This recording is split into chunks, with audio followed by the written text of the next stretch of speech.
નમસ્કાર દર્શક મિત્રો, હું છું મનીષ પ્રજાપતિ. આપ જોઈ રહ્યા છો સૂર્યદૂત અને સ્વાગત ગુજરાતમાં સ્વાગત છે. આજે વટવા વોર્ડ નંબર 47માં આજે જે કોર્પોરેટરની ચૂંટણી એમાં જે પસંદગી કરવામાં આવી છે, આપણે એમની પાસે આપણે જાણીશું. પ્રતિકભાઈને તો નાના બાળકથી માંડીને વડીલો સુધી જાણે જ છે, પણ આજે જે નવા નિર્મલાબેન પાંડેજી અને ભાવનાબેન સોલંકી અને સંજયભાઈ સથવારા એમની હાજરીમાં આજે આપણે બે શબ્દ જાણીશું. નમસ્કાર સર. જી જે કોર્પોરેટ ચૂંટણીમાં જેમને માનવામાં આવ્યા છે એમના માટે આપણે શું કહેશો? કેવું અનુભવી રહ્યા છે? ભારતીય જનતા પાર્ટીમાં હંમેશા કોઈ વ્યક્તિ નથી લડતી હોતો, લડે છે તો માત્ર કમળ લડે છે. એટલે ભારતીય જનતા પાર્ટીએ જે ચૂંટણી પંચની નિયમ પ્રમાણે એના અનામત ધોરણની સીટ પ્રમાણે જે કોઈ પણ બી 4 ઉમેદવાર નક્કી કર્યા છે એ ચારેય ભારતીય જનતા પાર્ટીના કર્મઠ કાર્યકર્તા છે અને પાર્ટીના અનુશાસનની અંદર અમે આ ચૂંટણી લડવા જઈ રહ્યા છે.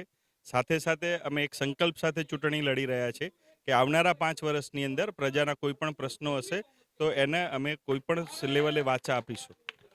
બહુ સારી વાત છે કે આજે આપણા પૂર્વ ગૃહમંત્રી શ્રી પ્રદીપજી જાડેજા સાહેબ અને આપણા લોકલાડીલા ધારાસભ્ય શ્રી બાબુસિંહજી 12 વર્ષ પહેલા જે આ વિસ્તારની જે હાલત હતી અને આજે 12 વર્ષ પછી આપણે જોઈ રહ્યા છીએ કેટલું ડેવલપ થઈ ગયું, એના માટે સાહેબ શું કહેશો તમે? 2012 પહેલા વટવા અને આજનું વટવા એમાં આસમાન જમીનનો ફરક છે.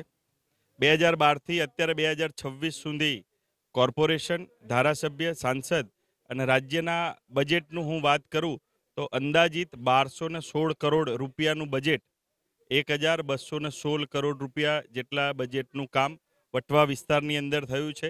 ઇન્ફ્રાસ્ટ્રક્ચર લેવલે એવી કોઈ પણ સુવિધા બાકી નથી કે જે વટવાને ના મળી હોય.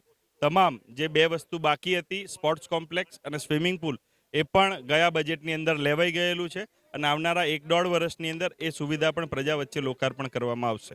બહુ સારી વાત છે. આપણે સંજયભાઈ સથવારા સાહેબ, તમને આજે જે આપનું સન્માન કરવામાં આવ્યું છે, શું કહેશો? આજે મારું સન્માન કરવામાં નહીં આવ્યું, પણ મારે ભારતીય જનતા પાર્ટીનું સન્માન કરવામાં આવ્યું છે કે જે વિકાસને વેગ આપે છે એનું સન્માન થયું છે.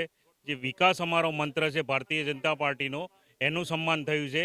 હું એટલું જ કહીશ કે ભાઈ મારું સન્માન નહીં પણ અમારા વિકાસનું સન્માન થયું છે. જનતાને શું ઉપદેશ આપશો તમે સર કે જે જનતાના જે પ્રોબ્લેમો છે એના માટે તમે શું સેવાઓ આપશો? જનતાના જે પ્રોબ્લેમ છે અમે અત્યારે એક નગર સેવક તરીકે અમે એમના પ્રોબ્લેમો સોલ્વ કરવાનો પ્રયત્ન કરીશું. જે તમે કીધું કે ભાઈ 2012 પહેલાંનું વટવા કેવું હતું અને 2012 પછીનું વટવા કેવું છે, એ અમારો વિકાસ મંત્ર રહેલો છે. એ જ બસ અમારી સેવા છે. બહુ સારી વાત છે. તમે આજે પસંદગી કરવામાં આવી છે એ બાબતે તમે શું કહેશો?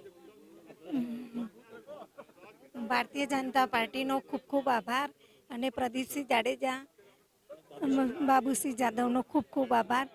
બોલો ભારત માતા કી જય. જી અગ્રવાલ છે, એમની પાસે 2 શબ્દ જાણીશું આજના માટે. સર આજના માટે આપ શું કહેશો સર? जैसे सभी को पता है कि स्वराज की चुनाव में सभी पार्टियां अपने प्रचार में लगी हुई है. आज भाजपा के चारों प्रत्याशी वटवा वार्ड के लिए अपने बहुमूल्य मतदान के लिए हमारे सोसाइटी में आ जाए, लेकिन ये भाजपा के प्रत्याशी कोई चुनावी प्रत्याशी नहीं है. ये हमें ऐसा लगता है कि हमारी सोसाइटी के सभ्य ही हैं.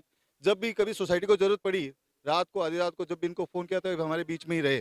तो हमने इनको आश्वासन दिया कि पूर्ण सोसाइटी एक मत होके और सुबह 10 बजे से पहले पूरा मतदान भारतीय जनता पार्टी सनातन के धर्म के नाम पे जरूर से करने जाएगी और चारों कमल के फूल वटवा वोट से निश्चित रूप से भारतीय जनता पार्टी को समर्पित किए जाएंगे.